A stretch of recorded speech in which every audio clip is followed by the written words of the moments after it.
Hello guys, hello Aquarius, welcome dito sa aking channel. Kapalaran 888 Aquarius, sorry. Alamin natin ang New Moon in Taurus. Starting May 7, 2024 ang message na to. So I hope na makuha mo yung energy. I hope na makaresonate ka dito. Aquarius. Okay, first card natin is New Moon in Capricorn. Second card is New Moon in Aries, Full Moon in Capricorn. So, ibig sabihin niya, maraming magsisimula sa buhay mo, Aquarius, ngayong Mayo, starting May 7. So, ibig sabihin, kung feeling mo stagnant yung situation mo na parang walang kumikilos diba? Yung pag-stagnant siya, parang kahit ganunin mo, like yung water, diba, sa baso, stagnant siya pag hindi naman siya gumagalaw, diba?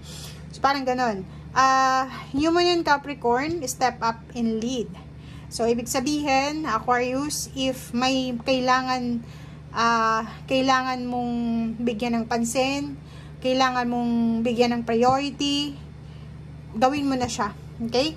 Sa family siguro, may mga issues sa pamilya, or sa trabaho na parang nahihirapan yung mga tao na parang, alam mo yon, na ayusin.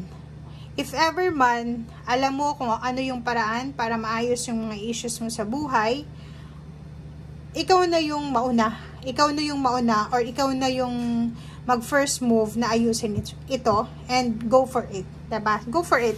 Kasi merong tayong kasabihan, di ba? Huwag tayong magbulag-bulagan, magbingi-bigihan, lalo na kung alam naman natin ang katotohanan, di ba? So, if may magagawa ka sa ngayon, bakit mo pa ipagpapabukas?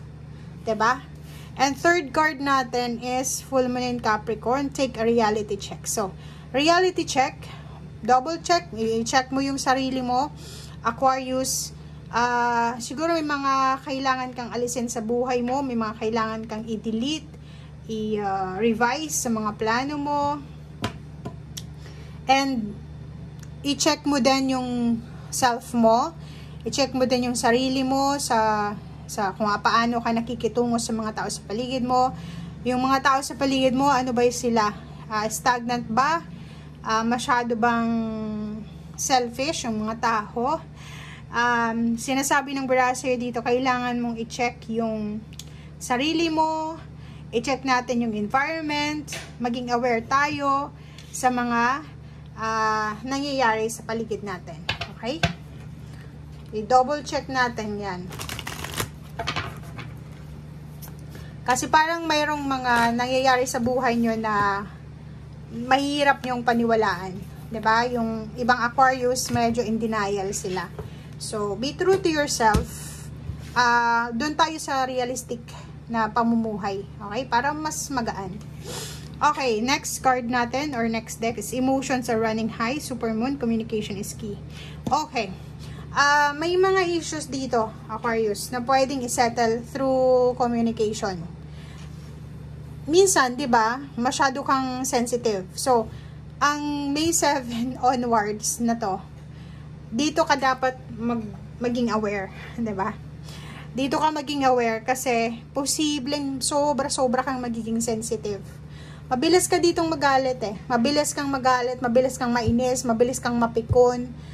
Alam mo 'yon, actions or messages or kung ano man to, mabilis kang mawalan ng pasensya or interest. So, if wala kang maintindihan or confused ka sa mga nangyayari sa paligid mo, kailangan mong ayusin yung komunikasyon. Like, meron na nangyayaring misunderstanding sa buhay mo dahil sa, minsan, nag-walk out ka, ina-abandon mo yung situation. Like, may sinasabi yung parents mo, or yung mga kapatid mo, or yung friends mo, or yung boss mo. And denial ka, 'di ba? So, minsan nag-walk out ka sa sobrang taas ang pride mo siguro, or masyado kang sensitive. Yung simpleng bagay na dapat maayos ay hindi maayos-ayos dahil nga sobra kang sensitive. Okay?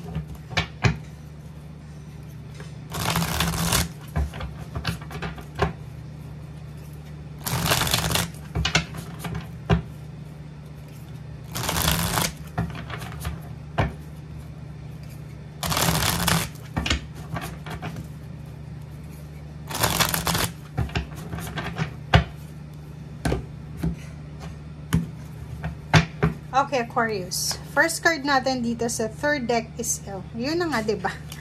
So, nakikita ko sa'yo dito, iwasan mo yung pag-walk out, diba? Para maayos yung communication.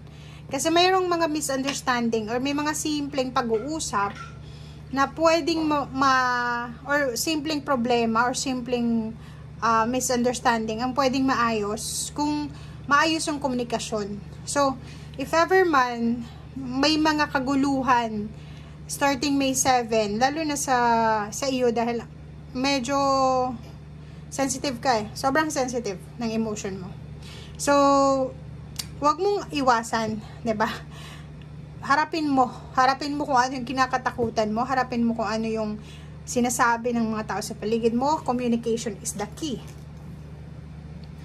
'Di ba? Ace of Swords. For example, tungkol sa mga balita, good news, or kung ano pa man. May reality check tayo dito. So, para maiwasan yung fake news, kailangan mong alamin kung ano yung totoo. Like, may magkwento sa'yo na kwento or chismis regarding sa ibang tao, reality check muna tayo. Huwag tayo maniniwala sa one side na kwento. Make sure na yung other side ay pinapakinggan mo rin. Okay, relationship ganun din. So, if ever may mga issues kayo ng karelasyon mo, hindi kayo magkaunawaan, nagsisigawan, naku, hindi nyo yan maayos sa pagsisigawan nyo. Okay? Maayos nyo yan, umupo kayo, pag-usapan kung ano yung problema. Okay? And, nakikita ko may mga bagong relationship na magsisimula. And, sinasabi ng baraha sa'yo dito na, if ever lang na may mga naging kaaway ka or mayroon kang mga naging ka-misunderstanding, posibleng maayos ito simula ngayong May 7 kasi kung hindi mo i-ignore, 'di ba? Pero kung iiwasan mo yung issue, walang new beginnings na mangyayari.